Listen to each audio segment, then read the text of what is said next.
On arrive dans les troubles anxieux, donc qui sont la deuxième catégorie des troubles, les cas dans la classification des psychopathologies. Peut-être que s'il y a des troubles dans lesquels vous avez un intérêt en tant que psychopathe, accompagnant en bien-être, praticien en relation d'aide ou autre, c'est vraiment dans cela. Parce que les troubles anxieux, ce sont des manifestations diverses et variées de la peur, mais aussi de l'envie de contrôler qui est liée, bien sûr, la plupart du temps à de l'insécurité. Ils sont liés au trauma de vie et ils sont liés à des blessures, notamment les blessures d'abandon, les blessures de rejet, enfin, j'allais dire pratiquement toutes les blessures, puisque c'est ces blessures-là qui vont générer, en tous les cas, la peur de ne pas être à la hauteur, la peur d'être abandonné, la peur d'être rejeté, la peur d'être humilié, la peur de, enfin, c'est tellement multiple que.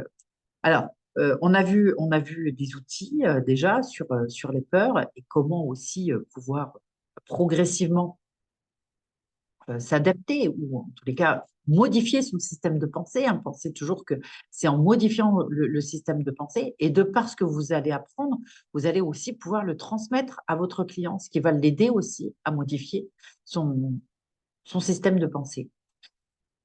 Quand c'est classé dans les psychopathologies, les troubles anxieux sont forcément pas uniquement un petit peu d'anxiété, c'est-à-dire qu'on rentre là déjà dans des choses beaucoup plus chroniques et de longue durée pour lesquelles bien les personnes n'y arrivent plus toutes seules.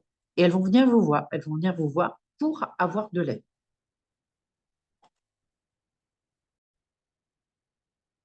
Alors, dans les troubles anxieux, on va démarrer tout de suite,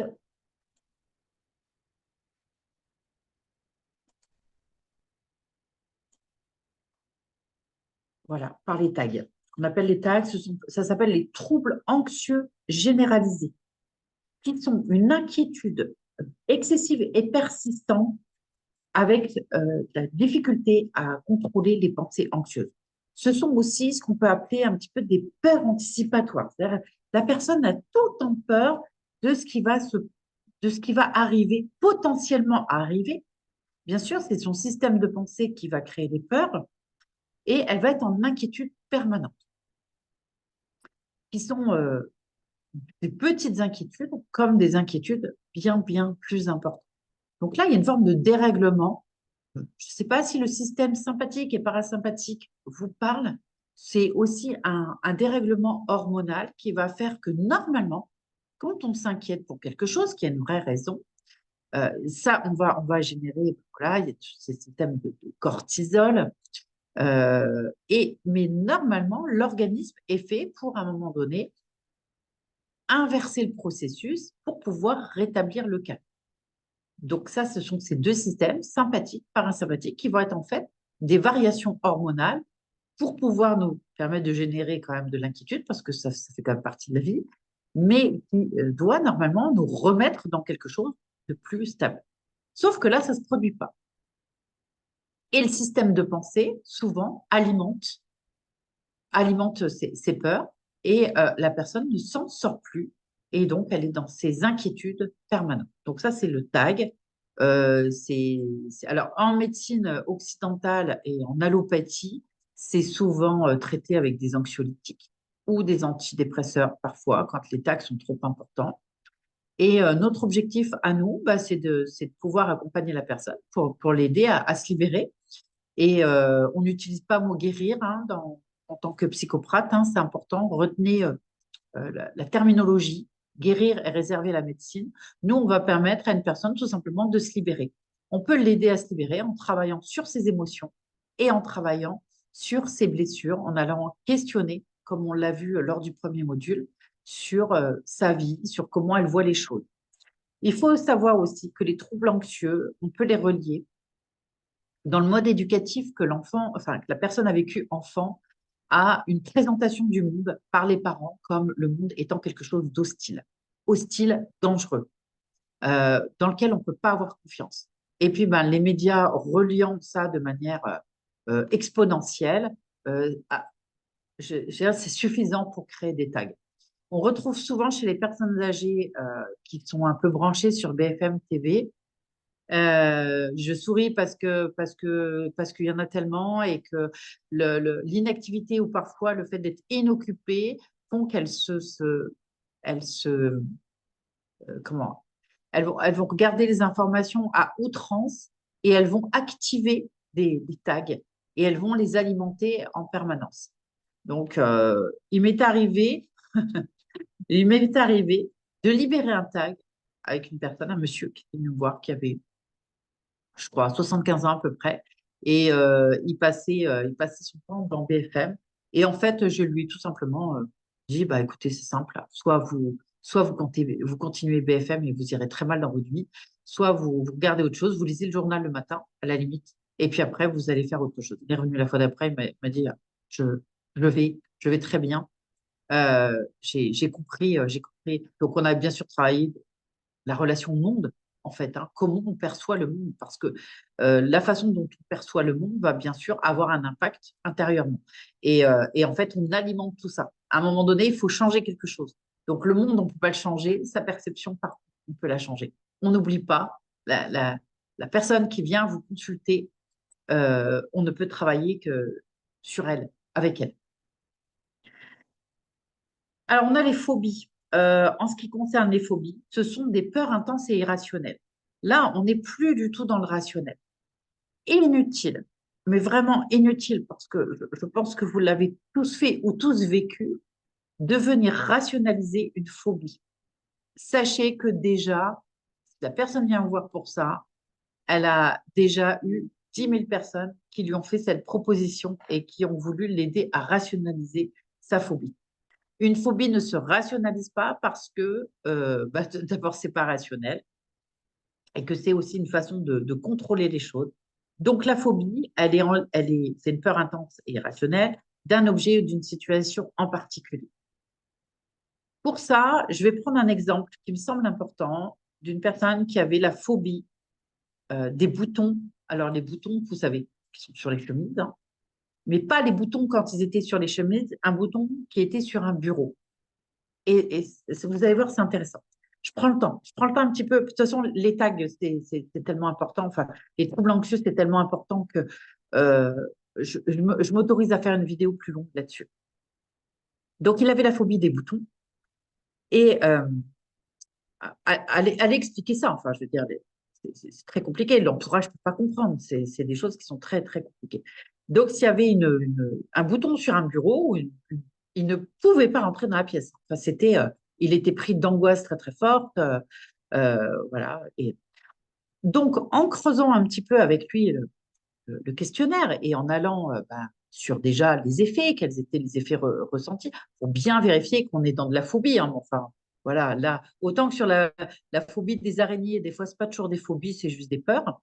Là, la phobie, il faut savoir que la différence peut-être avec la peur et la phobie, juste pour vous expliquer, c'est que quand on a peur de quelque chose, c'est au moment où on voit la chose, où on vit la situation, que la peur se déclenche.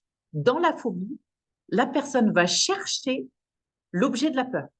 Donc, la phobie des araignées, c'est-à-dire que l'objet est toujours présent dans la tête. Une personne rentre dans une pièce, elle regarde en haut des murs, par terre, s'il y a une araignée. C'est-à-dire que l'objet n'est pas là, mais la peur est déjà là. Et elle va chercher à anticiper. Donc, c'est un petit peu ce qui caractérise la phobie. Et puis, ça ne sert à rien d'y aller sur le mode relationnel, parce que ça sert à rien. Je reviens à mon histoire. Donc, ce monsieur, je l'interroge sur ce qu'il ressent. Et là, effectivement, je détecte qu'il y a une phobie. Et pour que ce soit la phobie d'un bouton, on est à peu près sûr qu'il y avait un psychotrauma derrière. Lors du questionnement, on remonte dans le passé. Est-ce que vous vous souvenez de moments particuliers qui ont été traumatisants pour vous, Et en fait, tout de suite, il ne me ramène pas le bouton, mais il me ramène une séquence à l'école où c'était encore les anciennes écoles, où quand les enfants faisaient des bêtises, malheureusement, ils se retrouvaient dans le bureau du directeur. Et là, il y avait des sévices corporels. Les sévices corporels qui étaient établis à l'aide d'une grande règle en bois. où on demandait à l'enfant de mettre les deux mains sur le bureau et le directeur frappait très fort. Bon, voilà, c'était de la pure maltraitance. Euh, voilà, cautionne pas ça du tout, quoi. Et il s'avère que peut-être, alors je sais, on ne sait pas si c'est la première fois qu'il a été frappé ou la deuxième ou la troisième, mais en tous les cas, ce qu'on sait, c'est que à ce moment-là, il a pu visualiser qu'il y avait un bouton sur le bureau. Son cerveau a fait l'amalgame entre le bouton et la violence des coups qu'il recevait, et cela a créé la phobie des boutons. Voilà.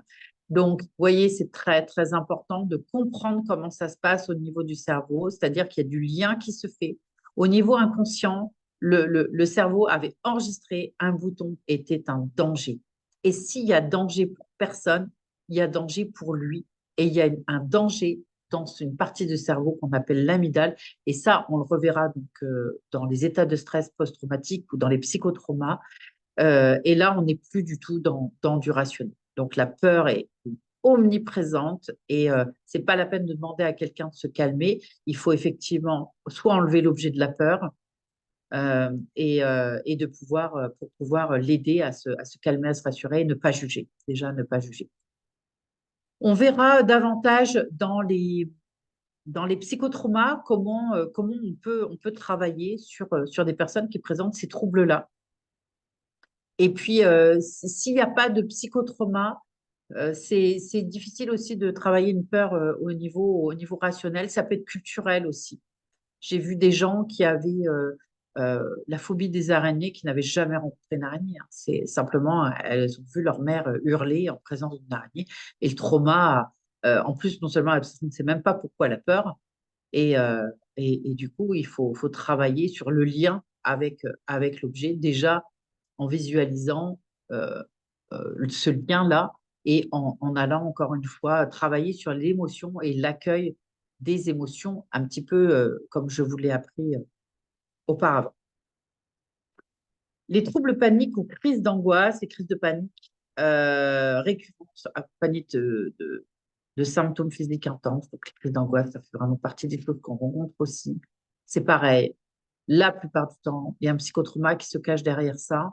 Il faudra aller chercher. Euh, c'est pareil. On va travailler plutôt sur la méthode que je vous apprendrai dans le module sur les psychotraumas. Les TOC, qui sont des troubles obsessionnels compulsifs, je vais y arriver. Donc là, c'est un besoin de contrôle, hein. Là aussi, on est dans de la peur, hein. C'est-à-dire que la personne, pour se rassurer, met en place des rituels ou des comportements qui vont l'aider à s'apaiser. Donc, on ne juge pas, bien entendu. On ne va pas demander à la personne de s'arrêter, parce que ça ne servira à rien. Elle a déjà essayé, hein, croyez-moi. Elle a déjà tout essayé. C'est vraiment un contrôle omniprésent et un désir de se sécuriser dans la vie. Alors, on peut travailler sur des tâches paradoxales qui seraient par contre, travailler sur le nombre. On peut aussi, enfin, je pense par exemple au lavage de mains, on peut parfois travailler sur le nombre, sur des choses comme ça, euh, si une personne se lave les mains en permanence dans sa cuisine avant de faire quelque chose, par exemple, on peut lui demander d'aller dans la salle de bain qui est à l'autre bout de la maison, histoire de parfois la décourager. Ça ne marche pas toujours. Les tocs, ce n'est pas le plus simple. On ne va pas se mentir, les tocs, ce n'est pas le plus simple. Euh, vous pouvez déjà être là en soutien, essayer de trouver qu'est-ce qui a déclenché ces tocs. Il y a souvent un élément déclencheur et où il y a un trauma et c'est plutôt là-dessus qu'on va l'agir. Sachez que, vous voyez, ça c'est quelque chose que je ne vous ai pas encore dit. On essaye de ne pas travailler sur les symptômes, mais plutôt sur qu'est-ce qui a déclenché tout ça. Donc, ne pas travailler sur le symptôme, mais plutôt travailler sur le ressenti. Vous avez plus de chances d'aider vraiment, réellement la personne et, euh, et ne pas travailler non plus et travailler plutôt davantage sur les traumatismes qui ont généré tout ça en allant questionner et en remontant de plus en plus dans le passé de la personne. C'est-à-dire que vous utilisez l'émotion pour savoir à quel moment elle se souvient où ça a été le plus intense, en fait. Et si elle se souvient de choses de son enfance qui déjà présentaient cette émotion-là. C'est clairement un signe un petit peu pour certaines personnes, enfin moi je trouve, hein, de travailler sur le symptôme, c'est parfois assez incompétent. C'est un peu fort comme mot, mais c'est un peu incompétent. C'est-à-dire que si vous avez une personne qui vous dit, moi je souffre de TOC et que vous allez directement là-dessus, bah, vous allez vous casser les dents. Vous n'y arriverez pas. Vous allez être bloqué. Parce que la personne, elle est dans de l'impuissance très forte. Et en fait, vous allez l'argent là-dedans et vous allez être bloqué en deux-deux. Parce qu'une personne qui souffre de TOC, euh, qu'est-ce qui va se passer? Elle va vous expliquer le pourquoi elle fait ça. Et, vous allez vous noyer dans l'histoire. Vous allez vous noyer dans l'histoire et ça va être très compliqué. Donc, allez chercher sur le côté émotionnel, euh, en interrogeant plutôt sur les émotions ressenties, sur à quel moment elle le fait, pourquoi elle le fait, qu'est-ce que ça lui amène. En étant, vous voyez, en thérapie, on essaie plutôt de valoriser un comportement, c'est-à-dire, OK, qu'est-ce que ça amène? Chercher le pourquoi faire, pas le pourquoi. Sauf pour le trauma, mais pourquoi faire? À quoi ça vous sert? Qu'est-ce qui se passe une fois que vous avez fait votre ronde de toc? Si c'est par exemple 5 lavages de mains avant de... Qu'est-ce qui se passe? Mais je me sens apaisée. OK, ça veut dire que vous n'êtes pas en sécurité. Et si vous n'êtes pas en sécurité, qu'est-ce qu'est-ce qui a fait, depuis quand vous avez ces tocs? Et puis, je sais pas, ça peut être bah, depuis que j'ai été licenciée, par exemple. Ah, OK. Et vous voyez, on part sur carrément autre chose.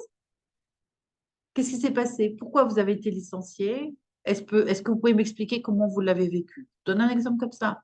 Ben, j'ai été licenciée parce que la boîte, voilà. Et, euh, et du coup, vous l'avez vécu comment? Ben, je me suis sentie rejetée parce que tout le monde n'a pas été licencié, mais moi, j'ai fait partie du wagon. OK. Et hop, on est dans la blessure de rejet. D'accord. Dites voir, le rejet, ça signifie quoi pour vous? À quel moment de votre vie vous êtes senti le plus rejeté?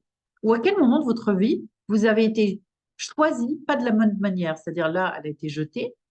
euh, et là, on peut se retrouver très bien avec un problème de fratrie. Ah ben, quand j'étais petite, euh, c'était alors, des choses qu'on trouve avec des personnes plus âgées, hein. Mais moi, j'ai été, par exemple, en internat, puis ma sœur, elle est restée avec mes parents. Alors voilà, ça, c'est des choses qu'on retrouve très souvent. Et, euh, et du coup, et bien là, vous voyez, des tocs, on va aller travailler sur qu'est-ce qui s'est passé quand vous étiez petit. Et on va chercher l'émotion et le trauma qui s'est passé à ce moment-là. Si vous allez dans le symptôme en lui-même de lui demander d'arrêter des tocs, c'est pas possible. Et là, clairement, ça manque de compétences.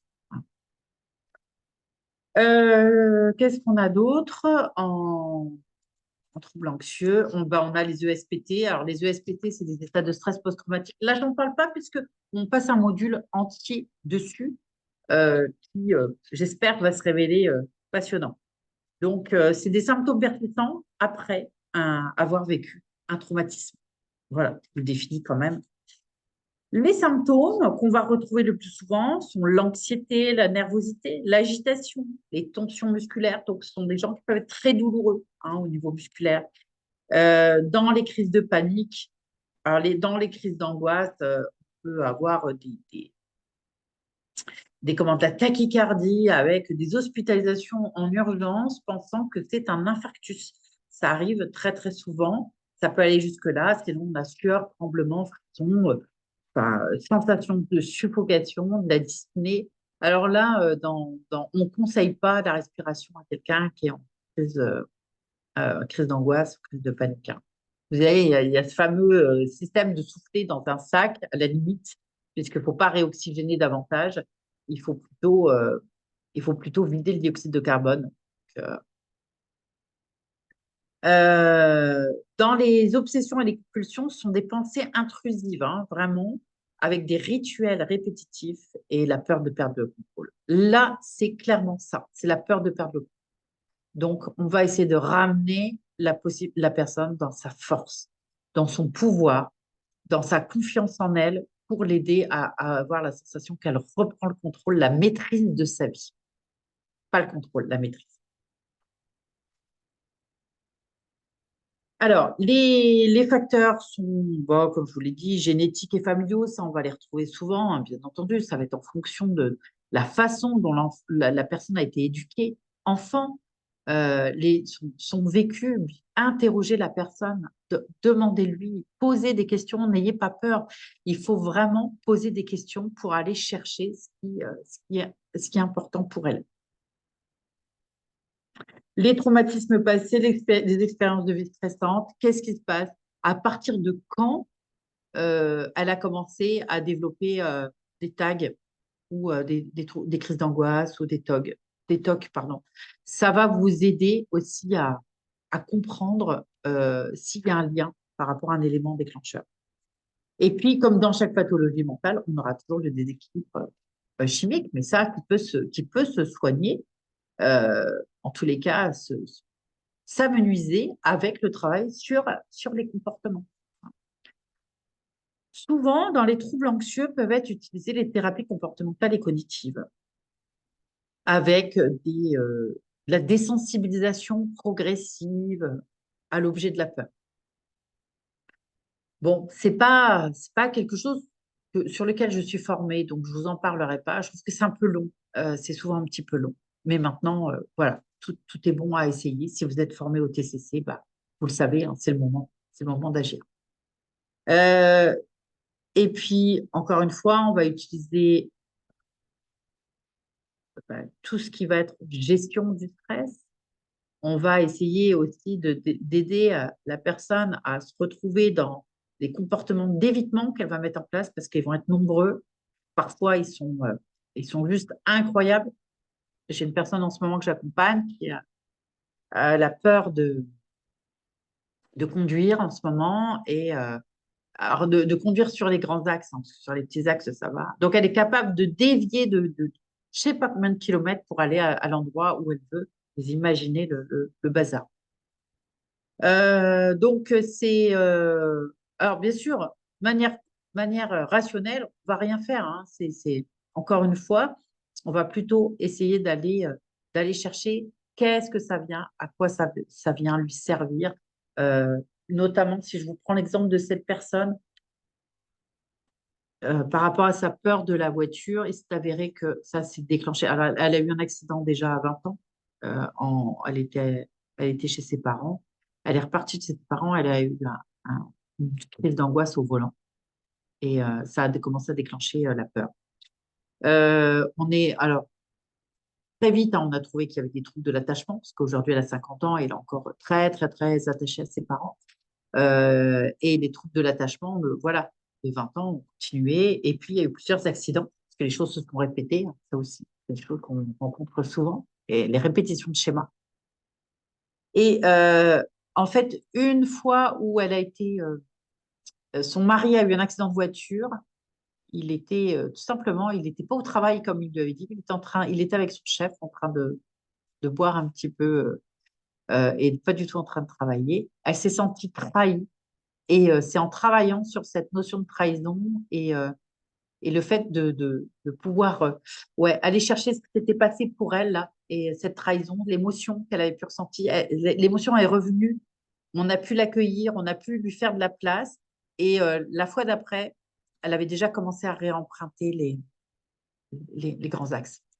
Pas encore complètement, mais il y avait déjà beaucoup de mieux. Elle sortait et elle pouvait prendre la première sortie, mais il y avait déjà du mieux. Et vous voyez, hein, on travaille sur de la trahison, rien à voir avec la peur de la conduite, en fait. Sauf qu'on vient travailler sur son histoire à elle et pas sur ce qu'on voit dans les bouquins. C'est vraiment son histoire à elle qui va nous donner l'orientation du travail qu'on va faire. Euh, voilà, alors bien sûr, si vous sentez que c'est trop fort, que c'est trop intense, je vous invite toujours à orienter vers le médecin quand même. Vous verrez ce qui est le plus judicieux. Faites confiance à votre intuition et surtout, n'empêchez pas une personne d'avoir recours, et si elle le souhaite, à des médicaments, même si notre rôle à nous, bah, ça va être de lui éviter de prendre ou de continuer à prendre ces médicaments en accord avec le médecin. Hein. On ne dit jamais à une personne d'arrêter le traitement, que je sois bien claire sur ce que je dis. Mais notre objectif, bien sûr, c'est que la personne soit autonome et qu'elle puisse se libérer de ses peurs pour pouvoir vivre le plus sainement. Et si la personne a besoin de traitement, eh bien, plusieurs années, et c'est OK pour nous, puisque nous ne sommes pas là pour juger. et qu'encore une fois, ça reste le médecin ou le psychiatre qui juge de l'intérêt du traitement pour cette personne. Euh, on enseigne aussi des relations, des techniques de relaxation et de gestion du stress. Et puis, on peut aussi inviter à être dans l'exposition régulière. Si on n'est pas dans les phobies, bien entendu, si on est dans les phobies, ça va être très compliqué. C'est pas en tous les cas, il faut être formé aux thérapies comportementales. Et puis, encore une fois, on essaye d'orienter vers un équilibre de vie sain. On peut aussi, pour les personnes formées en transgénérationnel ou en, en énergétique, aller chercher avec vos outils les bases de ces troubles anxieux. Voilà, je pense que je vous en ai dit pas mal. J'espère vous avoir donné euh, des outils. Pensez aussi que les troubles anxieux se travaillent dans tout ce qui va être lié à la confiance en soi, comment aider une personne à reprendre confiance en elle, la confiance en soi, l'estime de soi, toutes ces notions un petit peu valises quand même, hein, vont vous aider à aller travailler et à réaugmenter le niveau de sécurité de la personne. Ben forcément, hein, plus on se fait confiance, plus on se sent sécure. Voilà, eh bien écoutez, je pense que pour les troubles anxieux, on a fait le tour. On continue pour le reste.